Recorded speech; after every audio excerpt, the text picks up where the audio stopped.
All right. Okay. Hold on. I hit the camera when I went backward. Back. Okay. Episode 14. Time and again. And this episode deals with time travel, in a way. Um, so Merton messes up hitting on a girl, and so this guy dressed out in yellow, which is a horrible color, I think, shows up and says, "Hey, don't you wish you could have this 20-second back? 20 seconds back."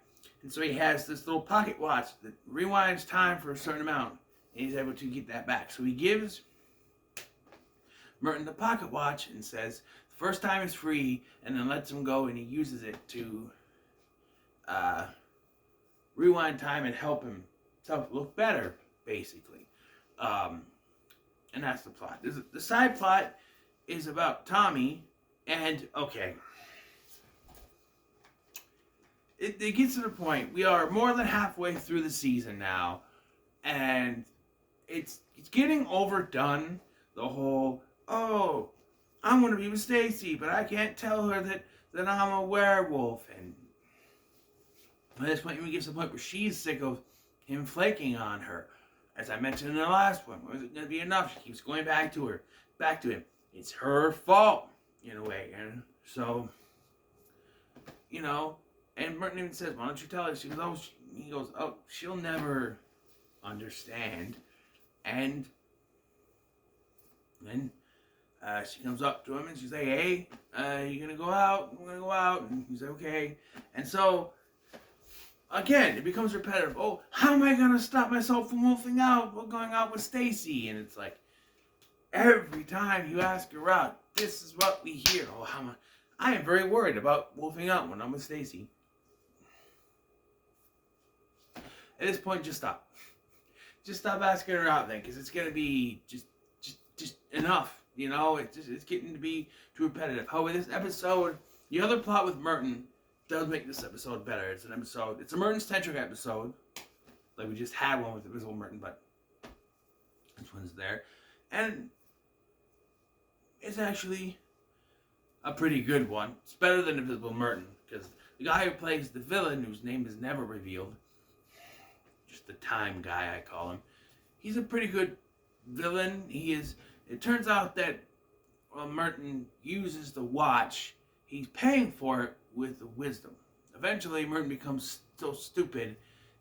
It's weird because we see him take the wisdom from him once, and then he's like normal brained. You know what I mean? And then the next scene afterwards at the factory, and he's crawling around on all fours with a kick me sign on his back and acting like an idiot. And it's like, how did he go from being normal brained to this? There's something in between that we missed, but yeah, he does hook up with this girl.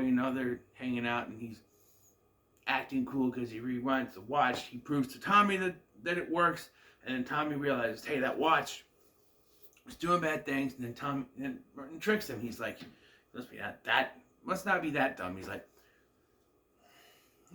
I want to say, he's like, Merton, give me the watch. Okay. He's like, wait, I want to say goodbye. It's a watch. I'm stupid. And then he rewinds time more than 20 seconds. There are things, he only gets 20 seconds, but there are things that he does, like this was more than 20 seconds, and then later he eats an entire pizza and then rewinds it to when the whole pizza was there. That it took him more than 20 seconds to watch the thing, to eat the pizza. And then later, the evil time guy talks about how he watched Enter the Dragon 300 times and only paid for one ticket. But that doesn't make any sense, because you said before you're going to go back 20 seconds, right? Isn't that it? Or can you just do more, I guess? I don't know. No, Martin never doesn't really go back 20 seconds or so, except for the pizza thing, which you can assume had to be longer than 20 seconds. But to help Merton, Tommy has to, well, first of all, Tommy flakes on her again because Merton's idea of using music, because music soothes the savage beasts. So using classical music to soothe him enough to canoodle with Stacy doesn't work. He takes off, and she confronts him at school, and he has to go take off to help Merton. Instead of just explaining, this is the frustrating part of this episode. Instead of explaining, Merton's in trouble, I need to go help him, he just runs off. I gotta go, just like, explain. Like, I know you can't explain the werewolf thing, but you can go, hey, Merton's in trouble, I need to go help him. But it doesn't. And then, like, it would be an easy explanation. He's like, I will explain later, I promise. So he goes to the factory to find the guy, but Stacy confronts him, and he's like, shit. He's like, I'm sorry, I have to go. And she's like, you know what? We're done for good this time. And then turns around to leave, and then stops. And turns around to look and see what Tommy's doing again. It's like, really, you're done for good, but you're not gonna, huh?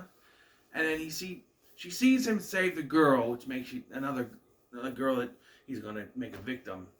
At this point, Merton's basically a slobbering idiot, and his foot is attached to the rack in the lair. After Tommy leaves, Becky shows up with a video camera recording a video of him acting stupid down in the lair, eventually eating crayons, I guess. There's a problem with that. We'll get to it. So, Tommy confronts the time guy. The time guy makes Tommy wolf out, which Stacy sees and finally realizes that he's the wolf man, the werewolf. And she's like, why didn't you tell me? He's like, I didn't understand. Of course I understand. And then the fight ensues, and to reverse this, to stop him and save Merton, he smashes the watch, which unfortunately rewinds time. I hate that. There's shows that do that. Erase everything just so everything can go back to the status quo that it was. So now he and Stacy are still okay, but she doesn't know he's the werewolf. Merton never found the watch. Why couldn't you just reverse the thing with the watch and have Stacy know that he's the wolf? Everything becomes a lot easier, especially in the writing category, when you just have Stacy know he's the wolf.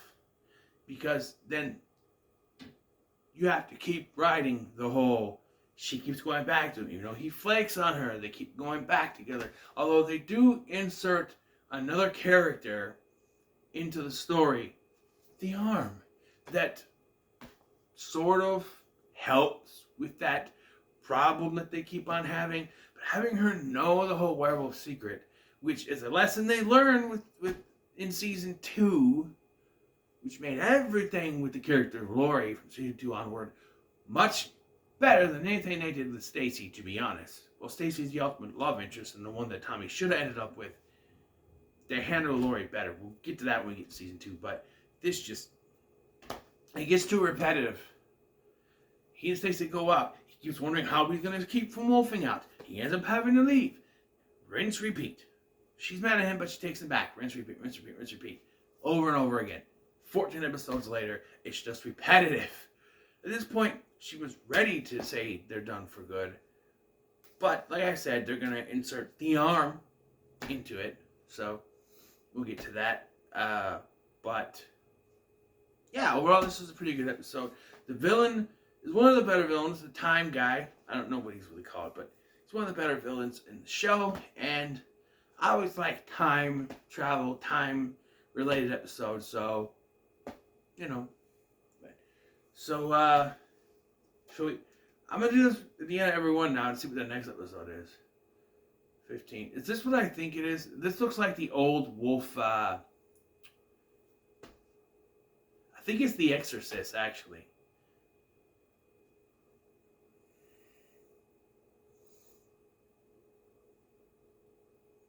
Lunenburg Blood Bank. Or is it maybe it's Fangs for the Memories? I don't know. Yeah, I guess I'll see you in the next one.